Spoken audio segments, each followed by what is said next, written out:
चलिए हम लोग अपने सीखने की प्रक्रिया की शुरुआत करते हैं। आज के सेशन में हम लोग आपके जो डाउट है ना एटीएमआ को लेकर, कई लोग एटीएमआ को ट्रेड करते हैं। ठीक है, एटीएमआ का हमारा जो सेटअप है, पर्सनल सेटअप है, बहुत सारे ट्रेडर्स बहुत अच्छे से इस पर मैच्योरिटी से ट्रेड करने लगे हैं अब। तो आप लोगों के जो डाउट हैं कि क्या क्या तकलीफ़ें आपको आ रही होंगी, कौन कौन सी चीज़ों को एलिमिनेट करना है, क्या क्या चीज़ों को ऐड ऑन करना है, और सबसे पहले क्या बहुत आसानी से भी एटीएमआ को आप यूज़ कर सकते हैं। क्या मैंने आपको बताया कि एटीएमआ आपका एंट्री एग्जिट को परफेक्शन की तरफ ले जाता है। यही मैंने आपको बताया कि आपके एंट्री एग्जिट इतने परफेक्ट होंगे कि एसएल 2 रुपये दीजिए, टारगेट 20 रुपये लीजिए, फिर एसएल 1 रुपया दीजिए तो टारगेट 5-6 रुपये ले जाइए। तो आपके risk reward ratio, entry exit बहुत परफेक्ट होंगे। फिर लोगों को तकलीफ आती है कि प्राइस में कभी कभी कंसोलिडेशन हो जाता है। जैसे बैंक निफ्टी है तो बैंक निफ्टी में आपने देखा कंसोलिडेशन, तो आप बोलिए एटीएमआ को कैसे यूज़ करेंगे। अरे सर, जब मैंने आपको बताया कि मोमेंटम की आइडेंटिफिकेशन आप प्राइस एक्शन से करेंगे। जब आपका आइडेंटिफाई हो गया कि मोमेंटम ट्रिगर कर रहा है, जैसे आप इस हाई के ऊपर आपको क्लोजिंग मिलती, फिर एटीएमआ को आप लगाते, ठीक है, ये दोनों हाई कंबाइंड हाई होते, तो जैसे ही आप एटीएमआ को यहाँ यूज़ करते, फिर जितनी बार नीचे आकर उसके ऊपर प्राइस आता, तब आप वहाँ पे टारगेट के लिए बैठते, तब आप ट्रेंडिंग मोमेंटम बोलते। ये लो ब्रेक होते, प्राइस इसके नीचे आता, फिर आप एटीएमआ हाई लगाते, फिर उसके बाद ये पूरे मोमेंटम को आप कैप्चर कर पाते one by one. Her bar her swing पर आपको एंट्री मिलती है। जितनी बार रिट्रेसमेंट करके प्राइस स्विंग लेता है ना, उतनी बार आपकी परफेक्शन की एंट्री होती है। लेकिन प्राइजेक्शन से ही आइडेंटिफिकेशन होगा कि मोमेंटम है या नहीं है। तो लोगों को बड़ी तकलीफ आती है कि ये पहचानने में कि प्राइस में मोमेंटम कब होता है, कैसे होता है। तो एटीएमआ को बिल्कुल परफेक्शन के साथ एक सेटअप बता दीजिए जिसके अकॉर्डिंग मैं उसको ट्रेड कर पाऊँ। तो मैं आपको बोलता हूँ, untested demand and supply zone एटीएमआ के लिए डेडली कॉम्बिनेशन की तरह काम करते हैं। अब ये कैसे समझा जाए कि अनटेस्टेड डिमांड या सप्लाई जोन होता क्या है। ठीक है, तो एक एक पॉइंट को मैं बताते जा रहा हूँ।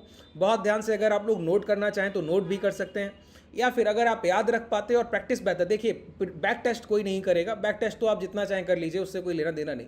मैं कह रहा हूँ नहीं करेगा, इसका मतलब है कि आप लाइव मार्केट टेस्ट करेंगे। ठीक है, जो भी मैं आपको सिखाऊंगा आप लाइव मार्केट में जाके उन चीज़ों पे काम करेंगे, उसके रिजल्ट्स देखेंगे और फिर बिलीव करेंगे। ठीक है, चलिए। अनटेस्टेड जोन का मतलब होता है डिमांड जोन। डिमांड जोन का मतलब क्या हुआ सर, कि जहां से पिछली बार प्राइस में एक इंपैक्टफुल मोमेंटम चला हो। जैसे यहां पर देखिए, प्राइस ने रिट्रेसमेंट किया, पिछली खरीदारी अच्छी थी। टाइम विद प्राइस का कल कॉन्सेप्ट सभी को याद होगा, भूलना नहीं है। टाइम विद प्राइस मैंने अभी तो सिखाया है सर। ठीक है, तो देखिए खरीदारी बहुत इंपैक्टफुल थी और सप्लाई धीरे धीरे आ रही। तो टाइम विद प्राइस में क्या है, बायर स्ट्रांग है, कहीं ना कहीं से प्राइस उठ जाएगा। तो रिटेस्ट किया, रिटेस्ट के बाद पिछली डिमांड बड़ी थी, तो ये डिमांड उससे उसके लगभग लगभग इक्वली। तो ये क्या हुआ, डिमांड जोन हुआ, जहां प्राइस के ऑर्डर्स गिरते गिरते ब्लॉक हो जाते हैं। जैसे 100 पे प्राइस चल रहा है, बहुत ध्यान से समझिए, 100 से 99 रुपये आया, 99 रुपये से 98 रुपये 50 पैसे आया, 98 रुपये 50 पैसे से 98 रुपये आया। अब 97 रुपये पे कई सारे ऑर्डर्स पड़े हुए हैं बाइंग के। जैसे ही प्राइस ने 97 रुपये को टच किया, तो इतने बाइंग ऑर्डर थे कि सामने 50,000 ऑर्डर्स पड़े थे सप्लाई के, और सामने से ट्रिगर हो गई 4 लाख क्वांटिटी डिमांड की। तो इतने डिमांड ऑर्डर थे ही नहीं, सप्लायर इतने थे ही नहीं कि डिमांड को कंप्लीट कर पाते। तो 3.5 ऑर्डर्स पेंडिंग रह गए, 3.5 लाख ऑर्डर्स पेंडिंग रह गए बायर्स के। अब एक बात बताइए, इतने सारे बायर 97 रुपये पे खरीदने को तैयार है, बेचने को कोई तैयार नहीं, तो प्राइस क्या करेगा, प्राइस हायर लेवल पे जाके ढूंढेगा कि इन 3.5 लाख ऑर्डर्स को कैसे भी फिलअप किया जाए। तो फिलअप करने के लिए प्राइस क्या करेगा, ऊपरी स्तर की तरफ मोमेंटम की शुरुआत करेगा। अब 97 पे कोई बेचने को तैयार नहीं, तो 96 पे बेच देगा क्या, नहीं बेचेगा, जाहिर सी बात है। तो सप्लाई और लेस नहीं होगी, अब डिमांड की तरफ प्राइस बढ़ेगा। तो इसी को कहा इंपैक्टफुल बाइंग, कि डिमांड जोन को ढूंढिए। तो इससे क्या पता लगा, अब कोई आपको बताने नहीं आएगा कि यहाँ पे 3.5 लाख ऑर्डर पड़ा है, कि 50 लाख पड़ा है, कि 1 करोड़ पड़ा है, कोई नहीं बताएगा। लेकिन हाँ, ये जो मोमेंटम गिरते गिरते अचानक से ट्रिगर होकर प्राइस लौट गया ना, ये मोमेंटम बता रहा है कि इस जोन में कोई बड़ा खरीदार बैठा हुआ है। ठीक है, अब ये पहचान लिया आपने, बड़ा खरीदार बैठा हुआ है, पहचान लिया ना। तो पहचानने के बाद यही काम हो गया पहला, आइडेंटिफिकेशन ऑफ डिमांड जोन। ठीक है, अब आपको पता लग गया कि इस प्राइस को टच करके एक हैवी डिमांड उठी। प्राइस देखिए 50-300 से चल के डायरेक्टली ब्रेक करके 51,000 पहुंच गया, तो 700 पॉइंट चल के गया ये मार्केट। बात क्लियर हुआ। इसका मतलब है यहां पर जो है वो ऑर्डर फ्लो, ऑर्डर ब्लॉक बहुत स्ट्रांग है। तो प्राइस में कोई कंसोलिडेशन नहीं होगा इस रेंज के पास। अगर मार्केट दोबारा आएगा, क्यों, इतने पेंडिंग ऑर्डर्स पड़े हैं, दोबारा टच करके फिर दौड़ेगा सर। ठीक है, अनटेस्टेड जोन। लेकिन ये सिर्फ वन टाइम होना चाहिए, 2 बार भी इसको ट्रेड कर लेते हैं, लेकिन तीसरी बार नहीं ट्रेड करते। 2 बार तक कर सकते हैं, थर्ड टाइम नहीं। कोई भी सपोर्ट या रेजिस्टेंस हो, आप लोग ट्रिपल टॉप और ट्रिपल बॉटम इसीलिए पढ़ते हैं, 3 बार में सपोर्ट या 3 बार में रेजिस्टेंस ब्रेक हो जाते हैं। 2 बार तक उसका इंपैक्ट दिखेगा। अब 3.5 लाख ऑर्डर है सर, दोबारा प्राइस ट्रिगर करने या 2 लाख उठा ले जाएगा, अगली बार आया 1.5 लाख, तो सारे ऑर्डर्स तो ट्रिगर हो गए ना, फिर उसका इंपैक्ट कहाँ रह जाएगा? नहीं रह जाएगा। लेकिन अगर फर्स्ट टाइम आ रहा है तो उसका इंपैक्ट दिखेगा ही दिखेगा। तो ये जो रेंज है वो रेंज कंसोलिडेशन की, मार्केट को चॉपी नहीं होने देगा, प्राइस को रुकने नहीं देगा उस रेंज में, वहां से रिएक्शन जरूर आएगा और वो रिएक्शन बताएगा कि ये ट्रेडेबल है। तो मोमेंटम का आइडेंटिफिकेशन हो गया। अब इस मोमेंटम को कैसे राइड किया जाए वो काम करेगा एटीएम। वो काम क्या करेगा? एटीएम। बिल्कुल परफेक्शन के साथ बता रहा हूं, एक एक पॉइंट को ध्यान से सुनिएगा। अब चलिए इस चीज को हम लोग देख लेते हैं। ये बंधन बैंक का, अब जरूरी नहीं है, मैंने आपको बताया तो आप बोलेंगे नहीं, अब जरूरी नहीं है कि आप इंडेक्स को ही पूरे दिन लेकर बैठेंगे। अब इंडेक्स आपका मोमेंटम नहीं डेड है, दे नहीं रहा मोमेंटम, तो क्या कीजिएगा? तो इंडेक्स की जगह आप इक्विटी में अच्छे प्राइजेक्शंस को देखिए, वहां पर एटीएम को ट्रेड कीजिए। मैक्सिमम ट्रेडर ये काम करते हैं, ठीक है। आप सोचिए कि आप इंडेक्स ट्रेडर हैं और नए ट्रेडर हैं, आप इतना आपने कोई प्रैक्टिस नहीं किया कि सालों साल 5, 6, 8 साल आपने इक्विटी की खूब प्रैक्टिस की हो, उसके बाद आप डेरिवेटिव ट्रेड करने आ रहे हैं, इंडेक्स को ट्रेड करने आ रहे हैं। आपका कोई ट्रेडमार्क नहीं है कि आप इंडेक्स को ही ट्रेड करेंगे, ये आपका प्रैक्टिस का टाइम है, आपको जहां मौका मिलेगा वहां ट्रेड करेंगे, ठीक है। हार्ड वर्क पे फोकस कीजिए सर, जितना आप ज़्यादा मेहनत करेंगे, जितना बेहतर काम करेंगे, उतना बेहतर आपका आने वाला समय होगा। देखिए बहुत ध्यान से समझिए, प्राइस ने क्या किया, ये डाउन साइड मोमेंटम चल रहा था, चलते चलते प्राइस यहाँ पे आया और जैसे ही ये देखिए 184-85 के आसपास प्राइस को टच किया, ये रेंज देख पा रहे हैं? बड़ा करूँ प्राइस को, बहुत ध्यान से समझिए, ठीक है। ये रेंज, प्राइस तेजी से गिर रहा था, धीमे हुआ, ये एक हैमर बना, उसके बाद प्राइस और धीमे धीमे चल के जैसे ही इस हैमर को ब्रेक, तुरंत ब्लॉक हुए ऑर्डर्स और प्राइस ने गैप अप किया और गैप अप के बाद जो हाई लगा दिया वो 220। अब एक बात बताइए, 185 का भाव 220, ये कितनी बड़ी डिमांड है? 20 रुपये ये होगा ऊपर का और आप 15 रुपये उधर मान लीजिए, लगभग 35-40 पॉइंट है ना। 40 पॉइंट का मतलब हुआ सर लगभग 18 से 20% का डिमांड जोन है। 18 से 20%, सोचिए कितना बड़ा बायर होगा जो 20% का मोमेंटम कर सकता है, वन डायरेक्शन, एक तरफा मोमेंटम, ठीक है। तो हम लोगों ने क्या किया, एक ऑर्डर ब्लॉक या डिमांड जोन का आइडेंटिफिकेशन कर लिया। मार्क कर लीजिए, सबसे पहला काम क्या करना है, मार्क कर लीजिए कि ये मेरे लिए एक ऑर्डर ब्लॉक या डिमांड का जोन होगा। ये मैं एक तरीका बता रहा हूँ, ऑर्डर ब्लॉक आइडेंटिफाई के बहुत सारे तरीके हैं, ठीक है। ये मार्क कर लिया, ठीक है। अब ये मार्क करने के बाद हमको क्या करना है, वेट करना है। किस बात का? कि प्राइस जब भी इस सपोर्ट एरिया के पास अगर लौट के आया, ऐसी आपकी वॉच लिस्ट होनी चाहिए सर। आप सोचिए कि आज आपने मार्क किया तो ये आज ही लौट आएगा, नहीं, ये 5-6 दिन लेगा, 4 दिन लेगा। अब ये 20% का मोमेंटम था, कोई इक्विटी 5% चल के लौट आएगा, कोई 10% चल के लौट आएगा, है ना। तो सारे डिमांड जोन ये मार्क होने चाहिए, अनटेस्टेड वाले। आपको ये काम पहले से होमवर्क की तरह करना होता है कि मार्केट तो 9:30 बजे खुलेगा, आपका वॉच लिस्ट शाम को बन जाना चाहिए। और एक बार आपने जैसे बंधन बैंक हो गया, कोल इंडिया हो गया, आईटीसी हो गया, इनमें अभी अनटेस्टेड ऐसे डिमांड जोन बने हुए, आपने सभी को आइडेंटिफाई किया, एक वॉच लिस्ट बना लिया। अब उस वॉच लिस्ट को अगले दिन के लिए आप रख के बैठेंगे, तो उनमें जो भी इक्विटी सबसे पहले आएगा ट्रिगर होने, उसको आप ट्रेड करेंगे। अब ये आया, ये आकर यहाँ पर देखिए, अब दोबारा से ये चलने की शुरुआत कर रहा है, इसी रेंज के पास से लौटने लगा। यही सबसे बड़ा डिमांड जोन था, अनटेस्टेड जोन के पास आकर, ठीक है। तो डिमांड जोन और सप्लाई जोन कुछ भी आप मार्क कर सकते हैं। सप्लाई मार्क करेंगे तो एटीएम हाई और डिमांड मार्क करेंगे तो एटीएम लो, ठीक है। ये तो सभी को मैंने बहुत अच्छे से समझाया हुआ है। एटीएम के सेशन अगर आप लोगों ने नहीं देखे तो डिस्क्रिप्शन में टेलीग्राम का लिंक है, मैं वीडियो पोस्ट करा दूंगा। अभी बता भी रहा हूँ कि कैसे यूज़ करना है, ठीक है। अब सप्लाई को मार्क करने के लिए अब यहाँ पे देखिए सप्लाई क्या है, प्राइस यहाँ पे गैप डाउन किया, गैप डाउन के बाद ऊपर गया, इस प्राइस को रिटेस्ट किया और वहाँ से सप्लाई आई। तो ये कहाँ से 209 से प्राइस 190 के हाई लगा रहा है, लगभग 10% से अबव का मोमेंटम है। तो सेलर यहाँ पे बड़े हैं, बायर यहाँ पे बड़े हैं, दोनों को मार्क करके बैठिए। ये एक रेंज हुआ। ये जो मैं डीमेट यूज़ कर रहा हूँ ना, ये डीमेट मैं यूज़ कर रहा हूँ धन का, ठीक है। आप भी इसको यूज़ कर सकते हैं, इसका लिंक आपको डिस्क्रिप्शन में मिल जाएगा। अब ये जोन क्या है, ये जोन है सप्लाई जोन, ये डिमांड जोन है, ये सप्लाई जोन है। मार्किंग हो गई, ठीक है। सप्लाई जोन को थोड़ा सा अलग कलर में रखिए जिससे आपको पता लगे कि ये सप्लायर यहाँ पे बैठे हुए हैं, ठीक है, पता लगना चाहिए सर। ये सप्लाई जोन है, ये डिमांड जोन। अब प्राइस में क्या करना है, जब प्राइस इस रेंज के पास आएगा, अब ये भी अनटेस्टेड जोन है, देखिए गैप डाउन किया, रिटेस्ट, यहाँ से सप्लाई उठाया, गिरा। इसके पहले तो यहाँ से गिरा नहीं था एक बार भी, इसके पहले तो यहाँ से चला नहीं एक बार भी। तो ये फ्रेश डिमांड जोन है, ये फ्रेश सप्लाई जोन है। अब प्राइस को बस ट्रिगर होने देना है कि एक बार यहाँ आया, यहाँ आके वहाँ गया, तो यहाँ पर ATMA लो यूज होगा, यहाँ पर ATMA है। यहाँ पर हमको क्या करना है, बस entry exit entry exit entry exit. कहां तक लेके जाएंगे, सप्लाई तक लेके जाएंगे।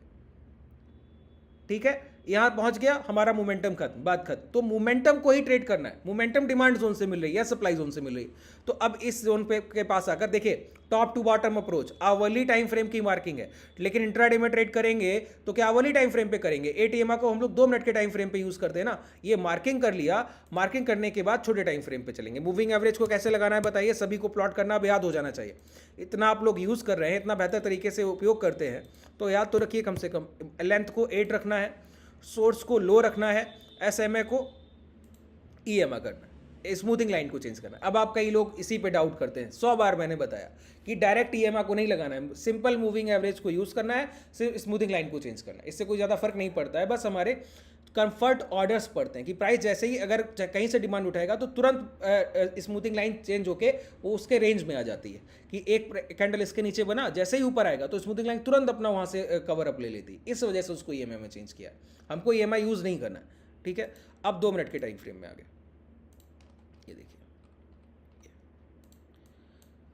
ये डिमांड जोन था। अब क्या करना होता है बताइए, कि हमको पता है ATMA लो कि प्राइस जैसे ही ATMA के नीचे आएगा, एक बार ऊपर आया बाई, यही SL है।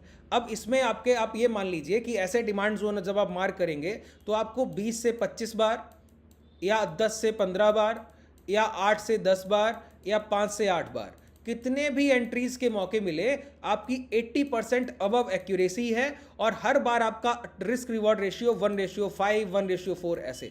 तो आप इतना पैसा बनाते हैं सर, जिसकी कोई उम्मीद नहीं कर सकते हैं आप। इसीलिए ये इतना हाईली प्रॉफिटेबल है और कोई कारण नहीं। और ऐसे बहुत सारे, जब आप क्लासेस में आते हैं तो ATMA को आप कहाँ कहाँ कैसे कैसे इंप्लीमेंट करेंगे, मैंने बताया ना, ये तो सिंपल मैं आपको बता रहा हूँ एक तरीका। ATMA को यूज़ करने के ऐसे बहुत सारे तरीके हैं कि कब कैसे ATMA पे आप डिमांड ट्रिगर कराते हैं। ठीक है, बहुत सारे प्राइस एक्शंस, बहुत सारे कैंडलस्टिक पैटर्न बनते हैं जहां पर ATMA ट्रिगर होता है। ठीक है, अनटेस्टेड जोन के एक एक सिंगल इंडिविजुअल कैंडल से ट्रिगर हो जाता है।